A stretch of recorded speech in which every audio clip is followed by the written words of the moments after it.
So I'd like to call to order the Sac Metro Fire District's Executive Committee Special Meeting for Thursday, June 26, 2014. First item is the consent agenda. Action summary of minutes. Do I have a motion? So moved. Have a motion and a second? Sure. Second. Okay. Would the clerk please call the roll? Director Gould, Aye. Director Pearson, Aye. and Director Rosali. Aye. Motion passes. Thank you. Moving into our one action item, the annual adoption of an annual calendar of matters before the board. And so fundamentally, this is I think one more step in standardizing the procedures for an organization of our size, in that we would then adopt a calendar for those items that are annually occur. It prevents them from being lost in the shuffle. It allows people to be forewarned and made aware of when certain action items will come up. I'm particularly thinking about evaluations, so that legal counsel, who's in charge of issuing evaluation summaries for the 360s, will know when to do that. We'll have it regularly scheduled. It also allows us to add items that are going to be of annual import that we don't want to get to drop through the cracks. We can add them to the annual calendar, and that way that we're assured that we will see them again in the appropriate time frame. Discussion? Makes sense to me. Is it your goal then for us to develop a draft calendar that we would then present as the executive team to the full board for approval? Is that kind of your vision of how this will move forward? Is in the next week or two, we'll have a draft of that calendar? We actually have a draft. And the reason for bringing it to the executive committee was to provide some additional input for people to see things that we haven't seen, to look at items and look at the format for anything that isn't presently included, or to change the format for things that are presently included. I call your attention to the item for the evaluation of board clerk. There's a notice to legal counsel, and I would further delineate what legal counsel would be doing in that initial meeting, telling them legal counsel will issue the 360 survey. Okay. Mr. President, can I ask a Absolutely. question? In regards to the fire chief's evaluation, I'm sure you did, and I just missed it, on thought on annual evaluation. Are you just trying to get it in a calendared month, no matter when the individual was hired? So for example, if somebody was hired in February or March, you just get them on a regular schedule, which I think is great, because then it's there all the time. But it might be that first year they might get interviewed 8 months into their performance review, and then back on schedule a year after that. That's an excellent point, Chief. And that's something that's going to be part of the discussion and responsibilities of the board and the board clerk, to look at a situation like that so that we're in the appropriate timeframes. But you're absolutely right. That's something that needs to happen. I think you can do it as you have it written. That first evaluation may only come 6 or 7 months into the person's employment, but I don't know that that's necessarily a bad thing either, for them to come in and have that conversation with the board on how things are going. That may be if they've screwed up that bad in the 5 to 6 month mark, it might be a different style meeting, but it's a good opportunity for that new fire chief or employee to be able to bounce some things off that they want more clarity on, and then you're on a yearly schedule from then on. So I don't think it's a bad idea. The only way it might be a little different is if you were hired like in November. Exactly. And then you just maybe suspend it for that December and move to the next one. Well, any thoughts about that? Because it raises a great point. Yeah, I think it's helpful for the board to have these evaluations set kind of in stone. So we, as over time, we can start to know, okay, this is the month where we're going to deal with these things. I agree that in the first year after hiring, and the same applies to the board, clerk, the chief, whomever we're doing a 360 on whenever we hire them, in that first year, it might fall out of cycle for being a full year.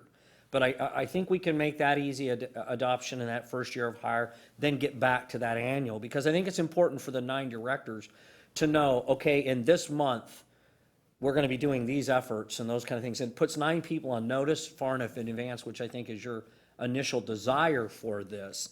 So I think that's helpful. I did notice in the proposed calendar, we say 360 for the clerk, 360 for the chief, but then we say general counsel.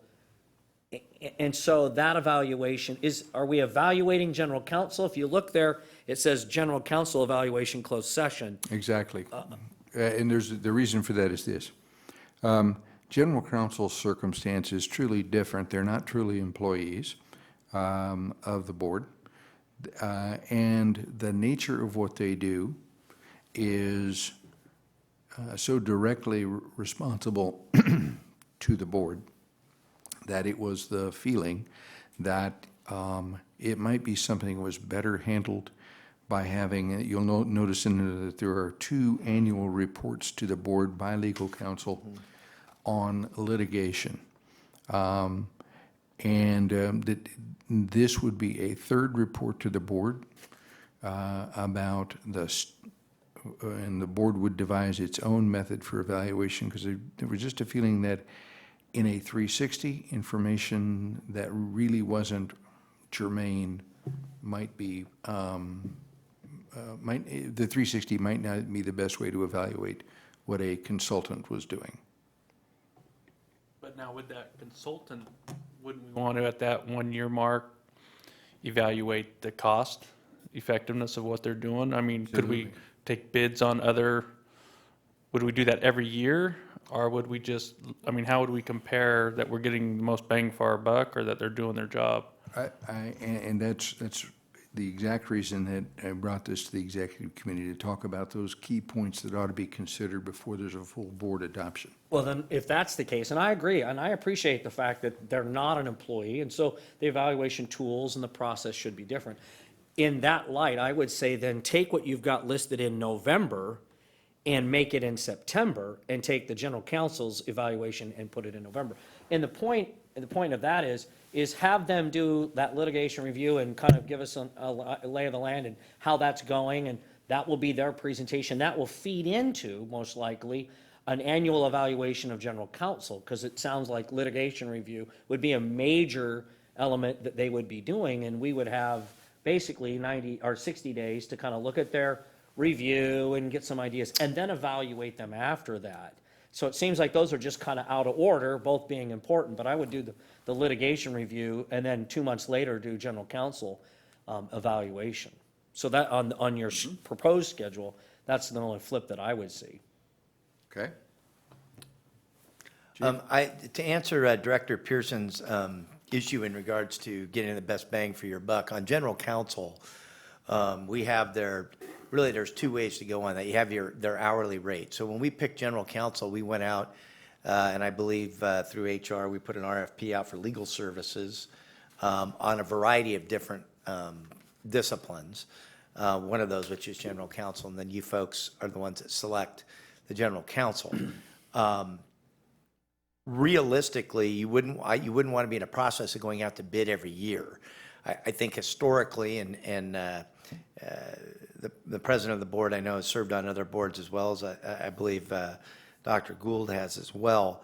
The issue really comes down to what I have seen is the attorney gouging you on bills. In other words, are they double and triple billing, and are they running their rates up to you is the big issue. And normally what happens is I go through the bills when they come to the deal to sign off on it, and so you go through a review on that to make sure that doesn't happen.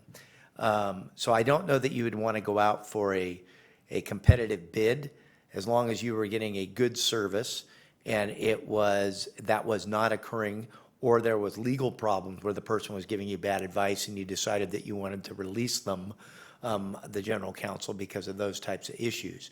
But I believe for boards, general counsels normally, once you hire them, even on contract, unless they do one of those things, they're pretty much there until you decide you want somebody new. And I think getting them to rebid and re-interview would be a pretty lengthy process each year. I agree, Chief. Go ahead. Thank you. I was just going to say, and I also think there's some wisdom in having a general counsel be with us for a while, because there's some institutional knowledge in this industry that I think they start to appreciate the nuances of the public entity that we are. And so I've seen it be much better for an organization like ours, where we keep general counsel for a good long time, as long as the chief said, they're providing us an adequate service. And then last but not least, because this will be the only humorous part of my day, I'm sure the president identified that this fire chief in September and October is a hunter. I knew that in your mind you knew and took that into account that I may be in the state of Wyoming. So whoever eventually comes to replace me, I would highly suggest that they are more into badminton or tennis, and that's all I wanted to point out on that. I would just like to point out, Chief, that I am aware of that and that I won't be here either.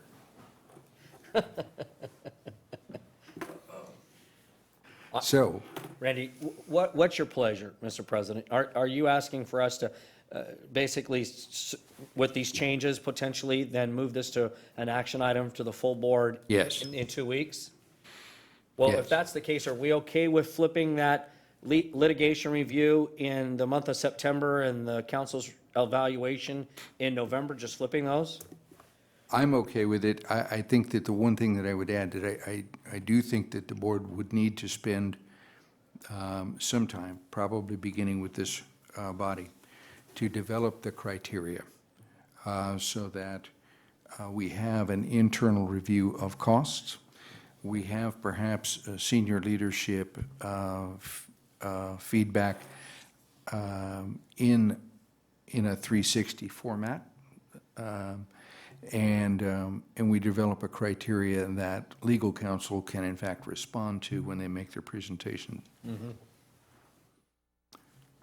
Is that something you want this group to come up with as far as the criteria, or is that something more for Finance and Audit Committee?